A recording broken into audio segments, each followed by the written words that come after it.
12 জানুয়ারি বিশ্ব যুব দিবস উপলক্ষে রাজ্য যুব মোর্চা আয়োজিত তারুণ্যের অগ্রযাত্রা আগরতলা রবীন্দ্র শতবার্ষিকী ভবনে অনুষ্ঠিত হয়।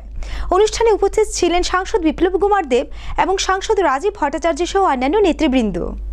রবিবার বিশ্ব যুব দিবস উপলক্ষে রবীন্দ্র শতবার্ষিকী ভবনে বিজেপির উদ্যোগে পালিত হয়েছে তারুণ্যের অগ্রযাত্রা কর্মসূচি। কর্মসূচিতে অংশগ্রহণ করে সাংসদ তথা বিজেপির প্রদেশ সভাপতি রাজীব ভট্টাচার্য বলেন, সোশ্যালিজম ও ক্যাপিটালিজম এই দুটি শব্দই শোনা যেত বামফ্রন্ট সরকারের আমলে।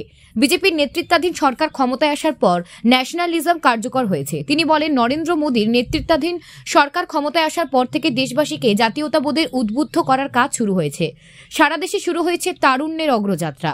তিনি বলেন, বিজেপির সাংগঠনিক পর্যায়ে তারুণ্যের অগ্রযাত্রার প্রাধান্য দেওয়া হয়েছে। আমাদের রাজ্যে বিজেপির নেতৃত্ব তুলে দেওয়া হচ্ছে যুবক যুবতীদের হাতে। সম্প্রতি বিজেপির যুব মোর্চার পদাধিকারীদের যে নামের তালিকা ঘোষণা করা হয়েছে তারা প্রত্যেকে 45 বছর বয়সের মধ্যে সীমাবদ্ধ। এভাবেই যুব সমাজের হাতে ক্ষমতা তুলে দিয়ে দেশকে সঠিক পথে পরিচালিত করার উদ্যোগ নিয়েছে বিজেপি।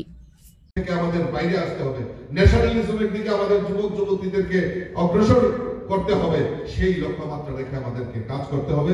আর আমাদের যুবকরা, আমাদের সরকার সেই দিশা নিয়ে কাজ করছে।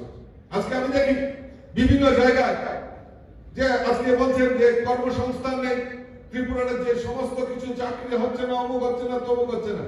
আমি প্রশ্ন রাখতে চাই আপনাদের মাধ্যমে যে আজকে এই ত্রিপুরার যে আমাদের 2018-তে সরকার প্রতিষ্ঠার পর এখন পর্যন্ত 13,654 জনের সরকারি নিয়মিত সরকারি চাকরি হয়েছে।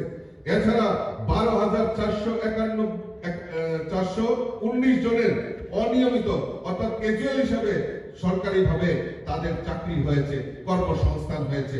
আজ পর্যন্ত একটি মামলা হয়েছে? একটিও মামলা হয়নি।